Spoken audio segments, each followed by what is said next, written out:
And in Michigan and in Washington, Ronna McDaniel, the chair of the Republican National Committees on our AT&T line, having spent some time in South Florida. I think you've been to Mar-a-Lago, haven't you? Oh, I sure have, and I was actually just in Miami, and it's booming down there. I'm jealous, and I love key lime pie, so I'm going to have to head there next time I'm there to get You're some not key lime telling pie. me that you've never been to Joe's Stone Crab, are you? I have never been to Joe's Stone Crab, so I have to go. God, the chair of the Republican National Committee. Listen, I'm it's on working. me. Okay, I know you. Yeah, but next everyone time. works remotely, and that's part of the issue too. Now we've got people flooding into places like Florida from places like Michigan because Florida is much more open, and they're doing their work from here, and they're living their lives. Are we ever going to get back to normal? You know, I don't know. I think of my kids right now who are still not in school. My son's still virtual, and our neighboring districts just opened up, but mine voted not to, and it's just harmful. And it's harmful for Michigan, and states like Florida are benefiting because people from all across New York and Michigan are moving to Florida. Kind of interesting to see the Democrats in a tough spot with Governor Cuomo in New York. And what we're seeing happen in New York with Governor Cuomo and the nursing homes and the data a forerunner of what we're going to see in Michigan? I hope not, but I do think we need transparency from the governor. We're only asking the governor to follow her own standard, and we need to know what happened with nursing homes. We need to know if she put infected patients in nursing homes, if that caused more deaths. That's what happened in New York. Governor Cuomo covered it up, and it certainly appears as if Governor Whitmer's involved in a cover-up with paying off workers with big payouts and non-disclosures, and then not being transparent with the Michigan people. It's concerning.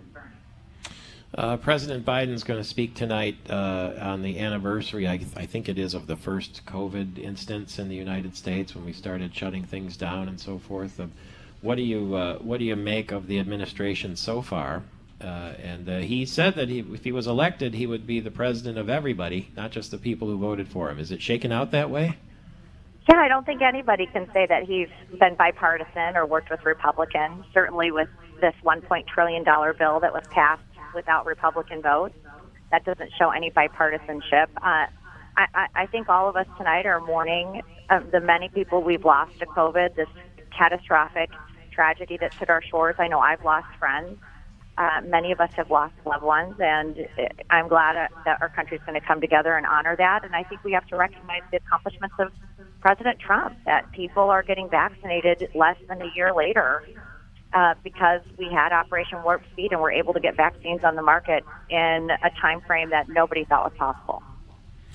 Maybe nobody thinks this is possible, or maybe it is possible, but even though Gretchen Whitmer gets a lot of criticism inside Michigan and outside Michigan, is there a possibility that you would consider running for governor?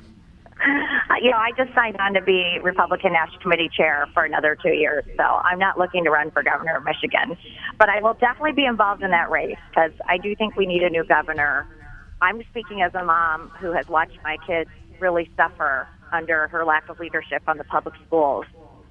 Private school kids are getting an education, charter school kids are getting an education, and my 16 and my 18-year-old have really suffered. And the mental health issues, and on top of not being able to be in school and see their friends, is really shameful. And the differing standards for different school districts. That my school district's closed, but the two districts around us are now open and full time. Why is that happening? The disparity. So she's got a lot to answer for.